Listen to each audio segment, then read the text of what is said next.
The history of breast cancer. Long has there been a stigma surrounding this topic. That being said, I don't know where to start, and I don't really know how to start. What I want to say is full of a lot of swear words and will get me demonetized. So I will let the words of the incomparable Audre Lorde speak for me. My silences had not protected me.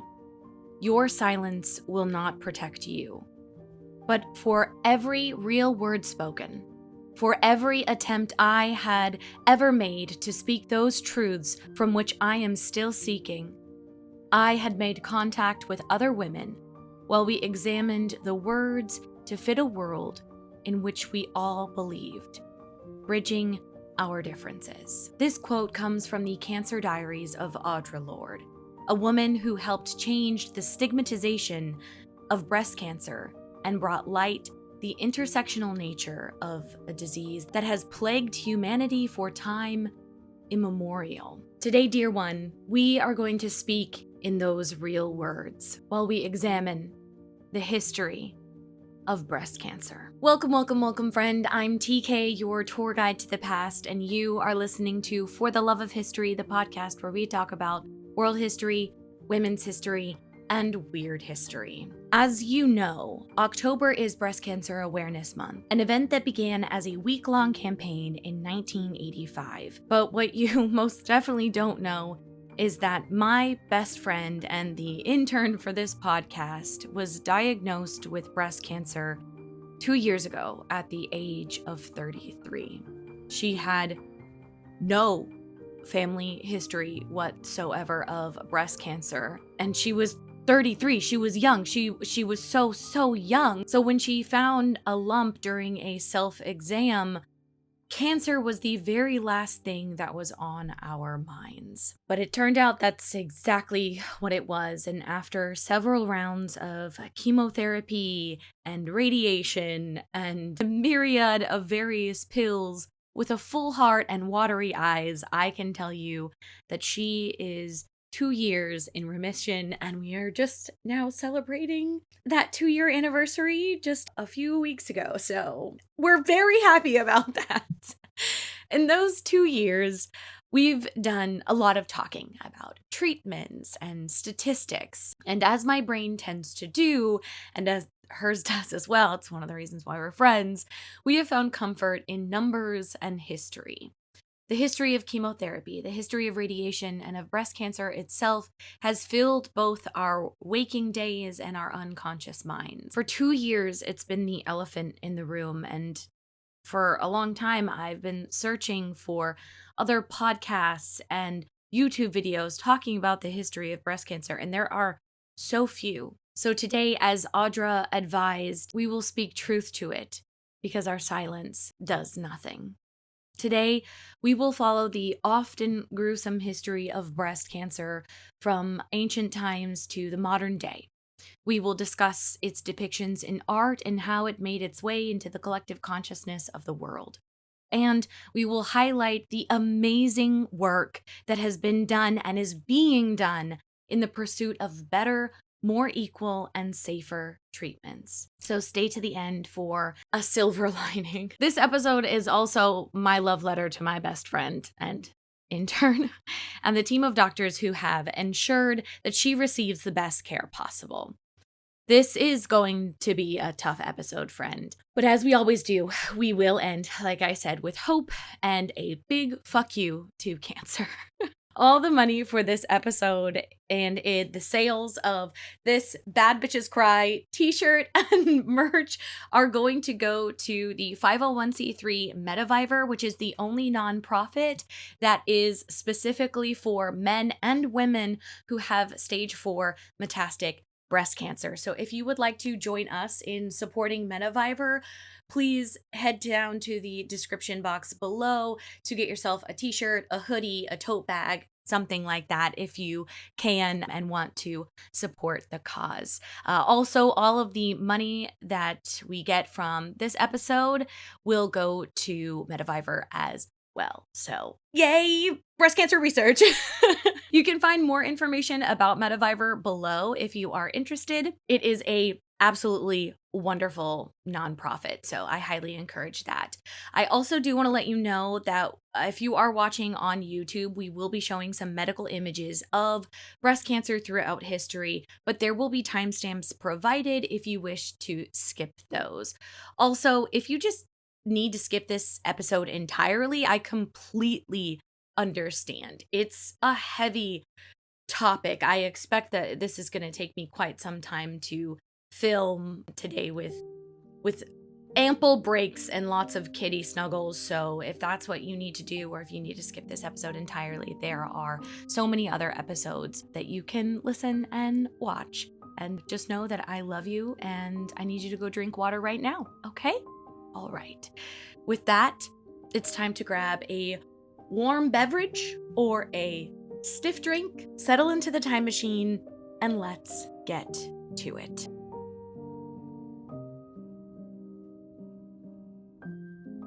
Cancer is a disease that feels new. It feels like a modern problem. When we think about the ancients and their illnesses, things like the plague, the wasting disease, tuberculosis are often what pop into our minds. Breast cancer in particular feels like something only people of the 20th century and beyond have had to deal with, when in reality, humanity has known about it for thousands of years. The earliest depiction of breast cancer comes from the earliest known surgical text that we have found, called the Edwin Smith Papyrus. We've talked about it a little bit before, but just as a refresher, it's an ancient Egyptian medical text that dates back to 1600 BCE, with a possible earlier copy coming from 3000 BCE. Unlike other ancient Egyptian medical texts rooted in magic and mysticism, this one in particular is a proponent of the scientific method. The Edwin Papyrus details 8 cases of breast cancer ailments, one also being a case of a man with breast cancer. The entry begins with the presentation of a breast with a prominent tumor head. This means that the tumor is, poking out of the skin. It's a protrusion. Now, if you're wondering what the doctor would prescribe for such an ailment, join me now, dear one, in a 1-2 punch combo of abject horror as I read to you the translation for the treatment, which required a fire drill. What's a fire drill, you ask? Great question, dear one. We don't really know, but it was most probably a glowing lancet or a reed knife, which is just magical. We're like 3 minutes into the podcast already. Oh gosh. Okay. So gird your loins, babe, because here comes that first little jab. So the papyrus says, "Thou shouldest burn for him over his breast and over those tumors which are on his breast." So basically, the treatment would have been an attempt to cauterize the tumor and some surrounding breast tissue, which we now know obviously wouldn't have worked. In fact, all the treatments in the Edwin Papyrus would have at best eased pain and caused indescribable agony and death at worst.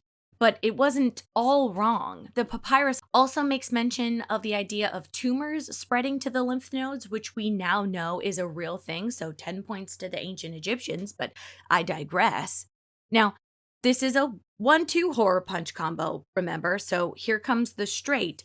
We didn't get anesthesia used for surgery on the regular until the mid-19th century. So we're already starting out on the pain scale at an absolutely fuck not, no thank you. And dear one, before we continue, I should let you know that things are only going to get worse before they get better when it comes to treatment.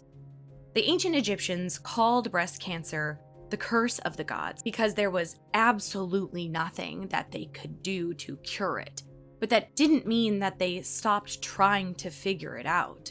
From ancient Egypt to ancient Greece, we gain a number of physicians taking on the monumental task of cancer treatment.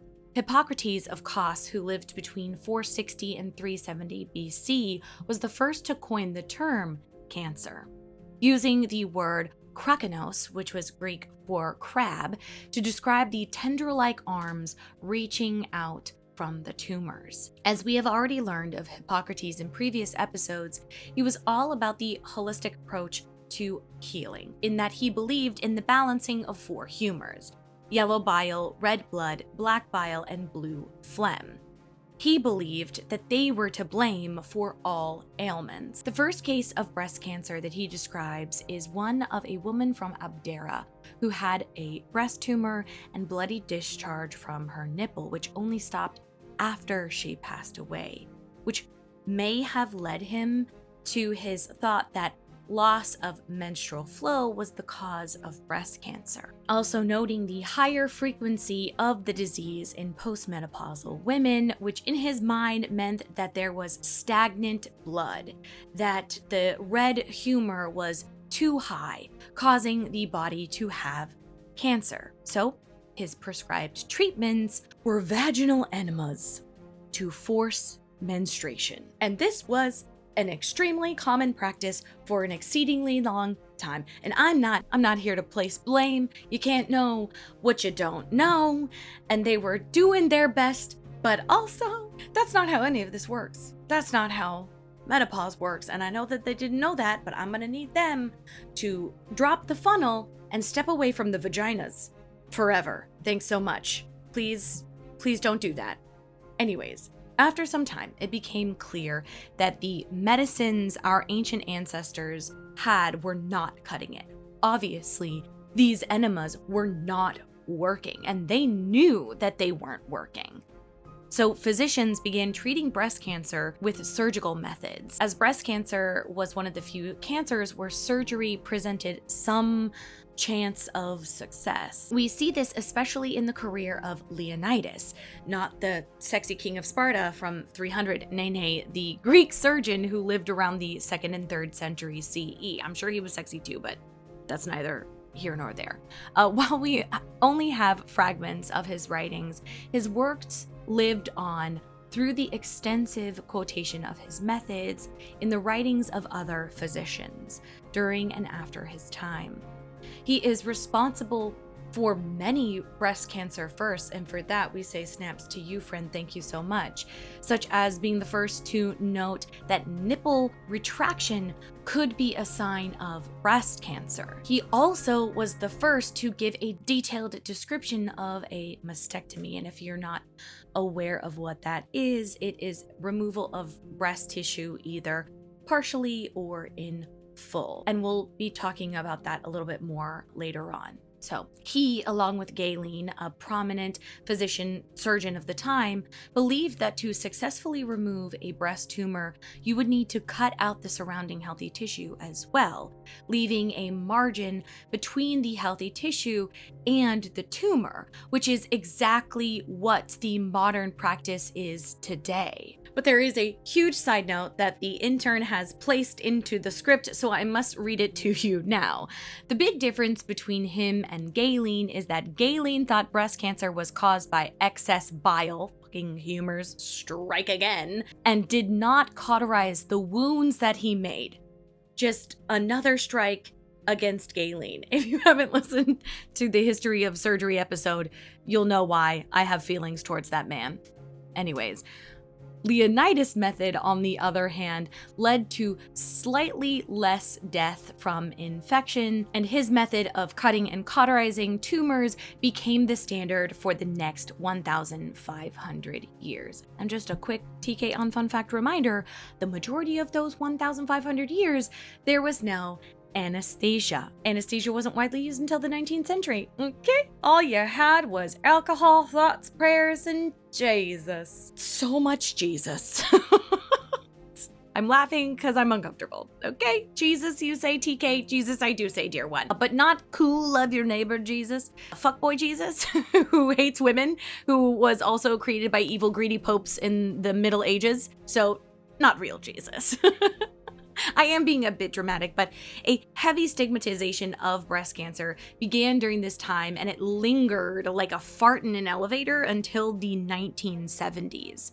Because of the mysterious nature of the disease and the already prevalent stigma that women are more likely to sin and therefore more likely to be cursed and or possessed, it was only natural that a disease that overwhelmingly affected women would be seen as some sort of curse from God for evil doing. Cures for this time were also based around the humors. Remember Galen and the black bile? Yeah, people fucking love that guy.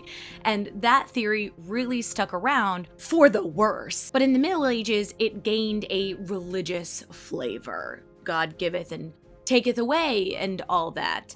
I think that's how it goes. It's been a while since I've been to Catholic church. Anyways, faith healing was the go-to for cures, as surgery was considered sinful and barbaric. But that's not to say no procedures were done. Cauterization was the main curative of the time and continued to be for hundreds of years. But that wasn't the case all around the world. In a fantastic thesis paper titled A Comparison of Islamic and Christian Influences on Medicine in the Middle Ages, Hannah Osborne takes an incredible look at how diseases, including breast cancer, were treated in the Western and Middle Eastern worlds. In the paper, Hannah writes, quote, Islamic physicians had a broad array of consumable medicinal remedies that they had expanded from Greek cures by utilizing locally grown flora. Islamic physicians followed the belief that God provided a cure for all illnesses, which pushed the exploration of pharmaceuticals beyond the ancient uses. This was one of the first forays into pharmaceutical pills, air quotes, to help. Unfortunately, they would be to no avail. But once again, we humans persisted in the face of the impossible. And while there were some interesting discoveries along the way, for example, in 1713, Italian physician Bernardino Ramazzini, sounds like a delicious pasta, noted that nuns had an extremely high instance of breast cancer. Not so fun fact, breast cancer was also known as a nun's disease. He hypothesized that it could be related to their vow of celibacy, which gets the old ball moving towards the idea that breast cancer may be related to hormones. He had the wrong hormones in mind because he was still thinking about those humors and whatnot, but, a step in the right direction. Thank you, Ramazzini. There are many other small wins in the fight against breast cancer from the 18th to the 19th century all over the world. But this episode is getting a little long, so I will be making an extended episode on that to be recorded with the intern. So I want to skip over a few hundred years onto the radical mastectomy, which was awful, but it did offer better chances of survival for early breast cancer. And I do want to let you know that the description of a radical mastectomy is quite graphic. So if you would like to skip ahead in the timestamp, if you are watching on YouTube, or if you are listening on the podcast, skip forward about 1 minute and you will get to the next section of the episode. So just know that you are allowed to skip if you so choose. So here's all about radical mastectomy. So William Halsted and Willie Meyer almost simultaneously came up with the method termed radical mastectomy, published in 1894. The radical mastectomy involved a large teardrop incision which removed en bloc the breast complete with its skin, the auxiliary lymph nodes, and a part at least of the pectoralis major muscle, the sternal portion, and usually cleared the supraclavicular region. So basically, what that means is the entire breast, a large majority of the pec muscles, as well as the surrounding tissues containing lymph nodes, would be completely removed. This would leave a huge, gaping wound, which was left to heal by granulation, meaning you just freeballed your wound and you tried to make sure that it didn't get infected. The use of skin grafting would not become available until much later. This procedure, radical devastating and horrific as it was, is hardly ever spoken about. Some of the most famous people in the world had a radical mastectomy, including women like the second president of the United States' very own daughter. And we're going to talk about many of these other hidden women in the extended episode that, again, I'll be filming soon with the intern. For decades, this was the only cure for those diagnosed with breast cancer. But that did not stop doctors and researchers from continuing to find better and safer ways to save lives.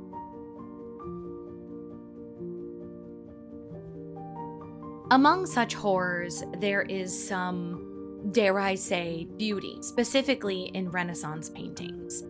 If you know where to look, you can see that breast cancer has been depicted in art for nearly 1,000 years.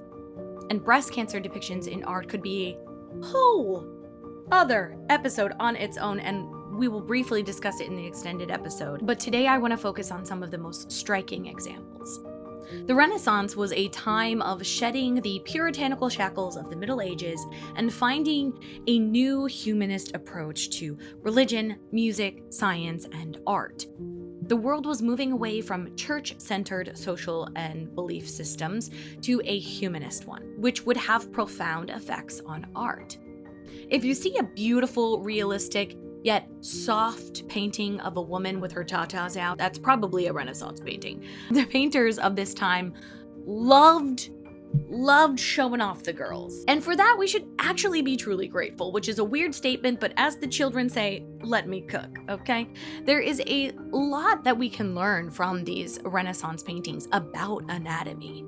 They're not just beautiful windows into the past, but also invaluable tools for today. In a recent trend, many physicians and aspiring doctors have taken to looking at Renaissance paintings and trying to diagnose the ailments that have been forever immortalized in oil paint. And one that pops up a lot is breast cancer. So let's get into the art. Perhaps one of the most important series of paintings in regards to the history of breast cancer is the three paintings by Peter Paul Rubens. Great name. One of the main Baroque artists who focused on realism. In his painting, Orpheus and Eurydice, painted between 1635 and 37, on one of the model's left breast in the upper quadrant, we see an abnormality, a small retraction, a divot, which can be a sign of early breast cancer. Then, in his painting Diana and the Nymphs Pursued by Satyrs, painted in 1635, there is a model in the foreground with her hands up in the air, showing deep dimpling and a total retraction of the breast in that same upper left quadrant. In his painting The Three Graces, painted in 1635, the grace on the right-hand side shows a tumor, a full tumor, again on the left breast in the upper right quadrant, close to the left armpit, where the nearest lymph nodes would be. There is also redness and swelling, which could indicate breast cancer with an inflammatory component. Now, these paintings may not show the same model, as the worsening of the model's condition isn't linear on the timeline of when these paintings were completed, but if the paintings were from sketches and then turned into paintings on a different timeline, that could possibly indicate that it's the same model, but at the very least, they probably show two models with breast cancer in the same region. And these are not three outliers. The artist Il Serrano's fresco, The Madonna Delivers Milan from the Plague, painted on the church, Santa Maria della Grazie, shows a woman with an ulcerated lump in the upper outer quadrant of her right breast in a church. We got breast cancer up in a church. For a long time, this was considered to be a sign of the plague. I mean, the title of the painting is Madonna Delivers Milan from the Plague, but when looked at a little bit more closely, the location of the ulcerated lump is not where you would see a plague bubo, which would be further up into the armpit. So it's more likely late stage breast cancer because it's more in the breast region and not in the armpit. The inclusions of breast cancer in the previous paintings may have been a mistake, or they may have been on purpose, the artist including breast cancer for a reason. Or maybe they just didn't know what it was and they were a regular Renaissance painter painting exactly what they saw. They were not into photoshopping of the time. But Niccolò Renariri's work is a bit different. In his painting, Vanita's Allegory of Transience, it shows a young woman surprised by Kronos, the allegorical figure of time. The woman's left breast seems to show a very large tumor, and since breast cancer at this time was well known, well documented, and very much thought to be incurable, the message of the motif is very clear. Memento mori, or remember death. So TK, why the hell are you telling us about this art? What does it have to do with anything? Well, dear one, great question. Number one, the intern wanted to include this, and there are actually two real reasons. One reason is to further show that breast cancer is not a modern disease.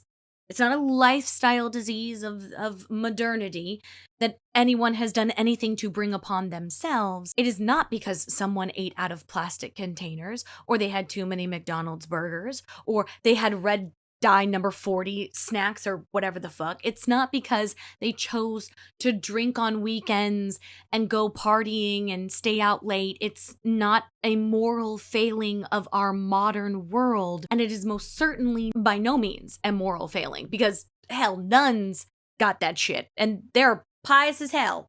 Medieval nuns? Are you kidding me? Insane. You listened to the last episode.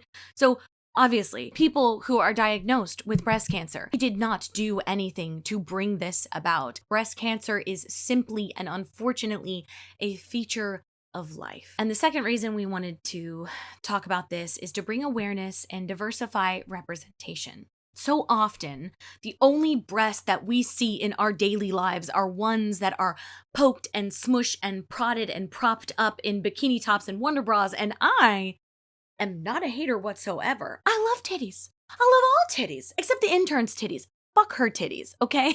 Because they gave her cancer. So I've got mad beef with those boobies in particular. But other than that, get your girls out. I don't care, okay? But how many of us have seen what breast cancer looks like? I would venture to say that the vast majority of us have not.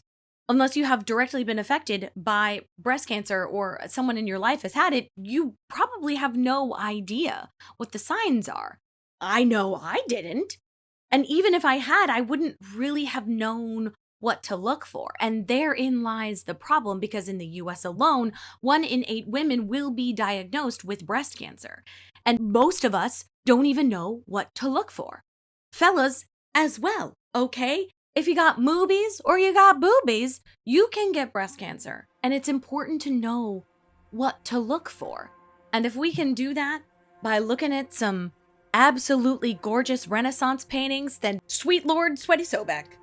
That's what we're gonna do. And the other little bonus reason that I wanted to talk about these absolutely beautiful pieces of work is to let anyone out there who has been affected by breast cancer know that no matter what, you are just as beautiful as any of these Renaissance paintings. All too often, women, especially, are made to feel less feminine, less desirable, less beautiful after being diagnosed and treated for breast cancer, for a menagerie of reasons that we will discuss with the intern in our bonus episode. But I thought that maybe by showing these paintings that they can be a reminder that you are also beautiful. And for men as well, it can be emasculating to be diagnosed with breast cancer. But you are a very strong, very handsome man, okay? And I want everyone to remember that, okay?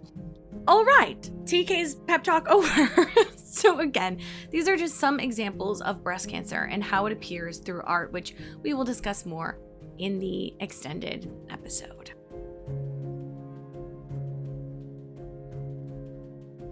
For my entire life, I have been accused of toxic positivity. And even within this podcast world, I have been on the occasion as well.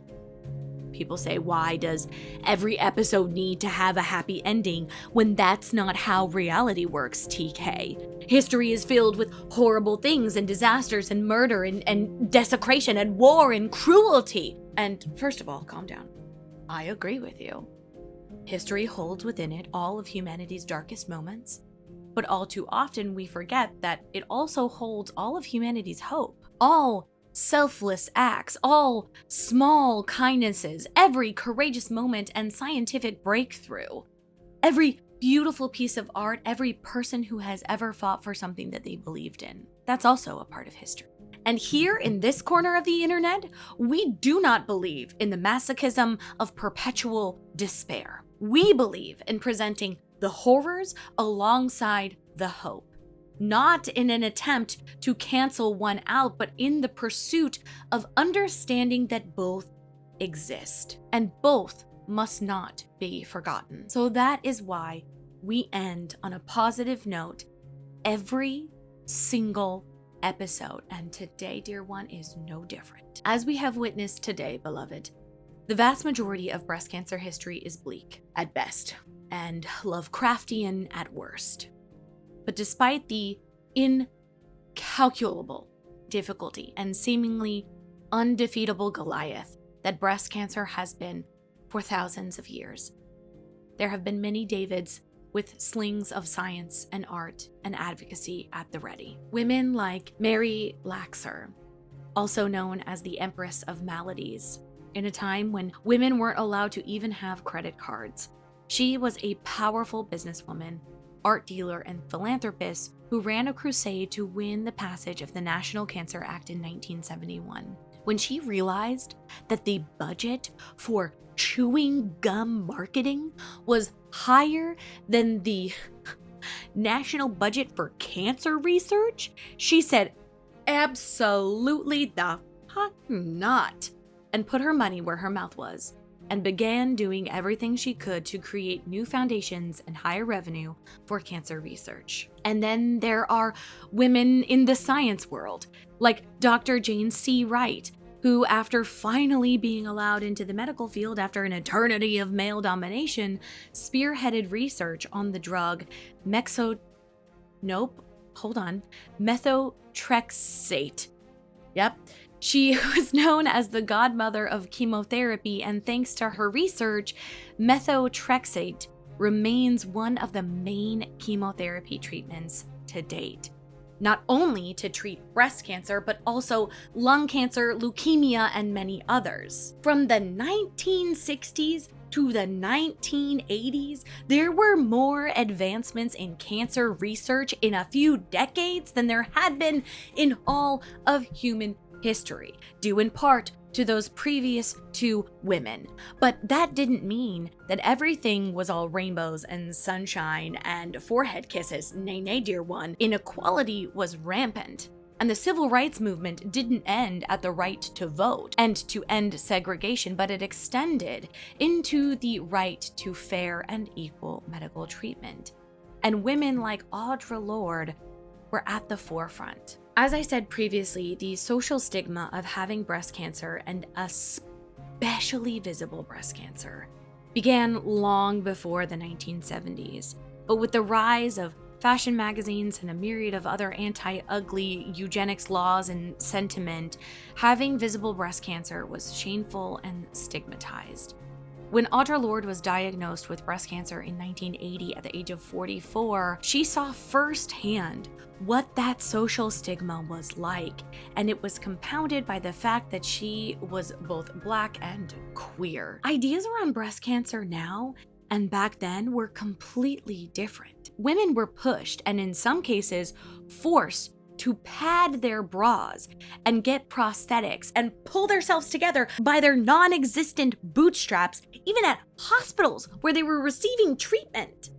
Women who were going through treatment were just expected to go about life business as usual, beautiful as usual, pristine and put together as usual, burying down all of their feelings, not talking about it at all because it was a shame. It was a shameful thing that you had breast cancer. How very dare you? And Audre said, fuck that shit.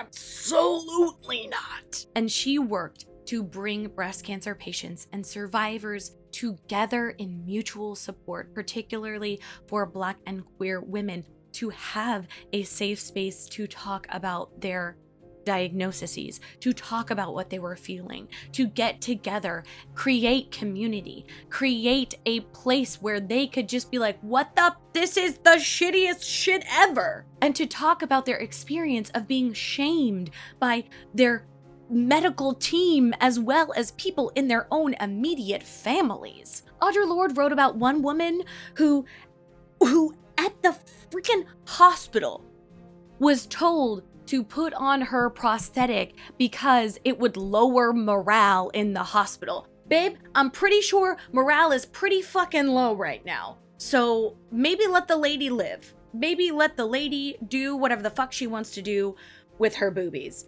All right. And then Audre Lorde wrote another story about a woman whose husband shamed her for not having her bra padded in front of their son because what would their son think?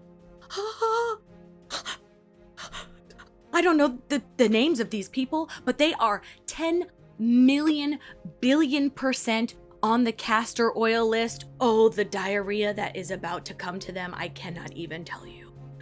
I cannot even tell you. But let's talk about Audre Lorde, okay? Positive things. So Audre was an incredible, amazing advocate for breast cancer. She wrote article after article in several magazines. She wrote the cancer journals. She did protests. She spoke out. She did so many things to bring light to the fact that it is not shameful to be diagnosed with breast cancer. Since then, breast cancer awareness has Kool-Aid manned itself into the collective consciousness. This year is the 40th anniversary. Ooh, hold on. Give me a second. I'll be right back. Okay, here we go. This year is the 40th anniversary of Breast Cancer Awareness Month. And in those 40 years, breast cancer mortality rates have reduced by 40%. Mammogram rates are at an all-time high in all communities, and there is an unprecedented number of medical advancements happening in the pursuit of a cure for breast cancer. And we're going to talk about those amazing advancements right now, and I'm going to do my best to get through it. So, first up, smart curve breast holders have been created for mammograms that are more comfortable and better for people with more dense breast tissues. I don't know if you've ever had a mammogram, but that shit hurts so bad.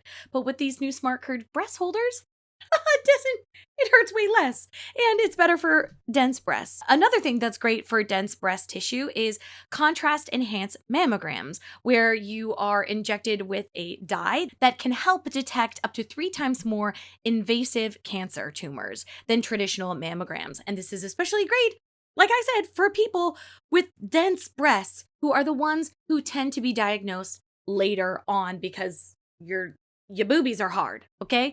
Another great thing that is happening in the breast cancer research world is that there are groups of doctors that are working on treatments that will essentially help your immune system seek and destroy breast cancer cells, which is particularly great for a type of breast cancer called triple negative.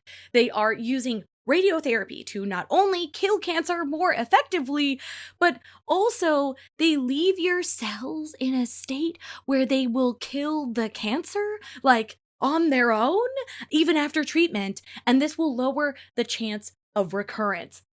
Fucking, if you see a science person, respectfully and with consent, please kiss them on the mouth for me, okay? Because this is amazing. There's also new medicine that is being created that is like a tailored vaccine. There's targeted therapies. There are even doctors and researchers who are working on creating preventative drugs for cancer to keep it from ever happening. The cancer treatments of today are going to look vastly different in 5 years. And while some people may be upset that cancer research does get so much money and so much attention, the research and discoveries that are being made in the realm of breast cancer are not mutually exclusive to breast cancer. They have applications in other areas and various other cancers. There is an incredible I'm so excited about this. I can't even handle it right now. There is an incredible genome research study that is being done right now. They're sequencing just an ungodly number of cancers. And they're doing it right now. And it is being spearheaded by the pursuit of a breast cancer treatment. But it is now being also used to treat other forms of cancer. I don't know exactly what it is they're doing, but when they're sequencing these genes, they're finding out like the genes essentially that get switched on and off to cause different cancers. And now the science people have ways to switch on and off those genes to stop breast cancer and now various other cancers, which is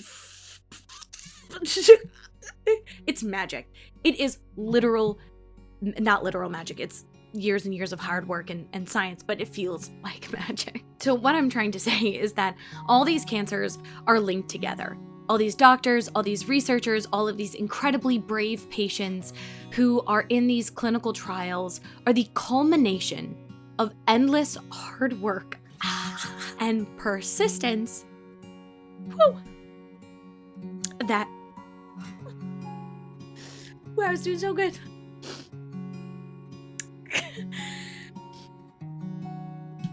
Hold on.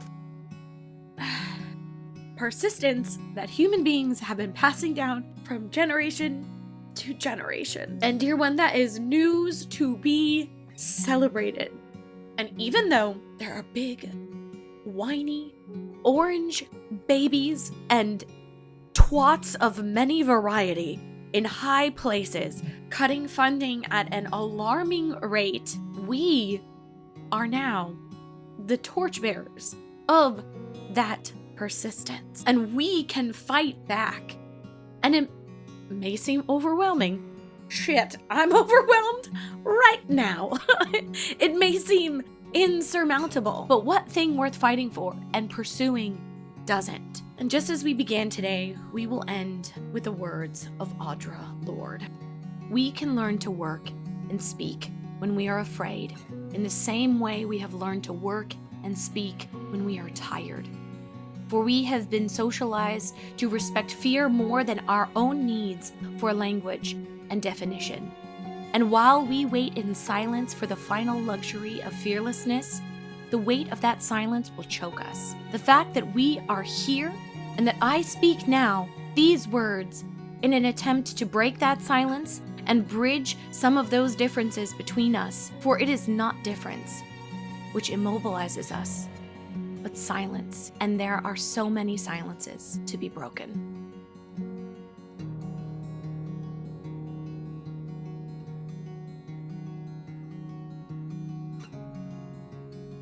Well, I thought I was going to be able to get through that episode without crying, but I was not. Thank you for being here with me today. Dear one, this was a cathartic episode. Extremely cathartic. And like I said, we will be doing an extended episode to be recorded. It has not been recorded yet as of the recording of this episode. Like I said, the intern has been going through her 2-year screenings, so she is a little bit busy. She also has a 3-year-old at home. So things are a little bit tight when it comes to scheduling. So that will be out as soon as it can. We're hoping to get it out next week and definitely by the end of October. So stay tuned for that. That'll be out when it is out. But thank you so much for joining me today. I really just can't say thank you enough for being with me in this season. We only have one more episode of season 11, which is insane, which is, it's so crazy. It's been so long, but yeah, I'm just rambling now at this point. But before I let you go, I do want to just remind you that these Bad Bitches Cry shirts, all of the proceeds for them will go to Metaviver.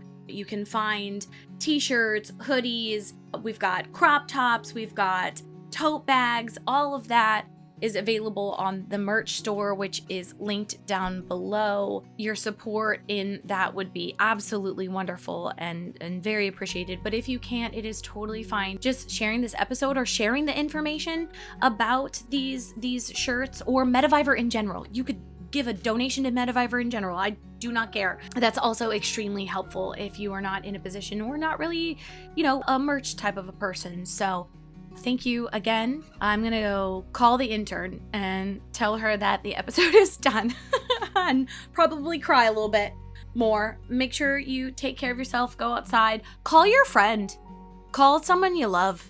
Gosh, it is a transformative thing to do. You're gonna feel a lot better.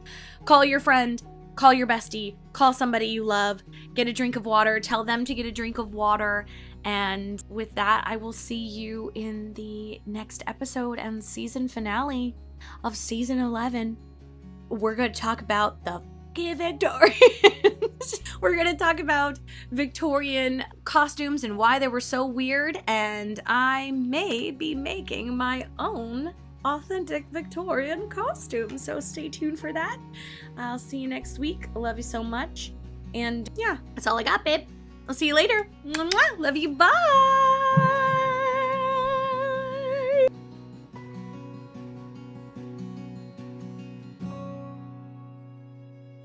You deserve to see Ted right now. You deserve some Teddy time. Oh, we really talked about a hard thing today. We talked about a really tough thing, didn't we, Ted? Oh gosh, sorry Teddy, I didn't mean to scare you with the rope. Okay, Ted, you say bye to the donuts? Bye donuts, love you. Love you so much. You did a great job. Oh yeah, you did a great job. You learned a lot of hard stuff about a lot of difficult topics, didn't you? You sure did. Enough did. Oh, there's over there, this part there. Okay. Alright, I need my other hand. Love you guys. Bye. Oh. Emotional support kitty cat. She's an emotional support kitty cat. She's so chubby and so fat. She's an emotional support kitty cat.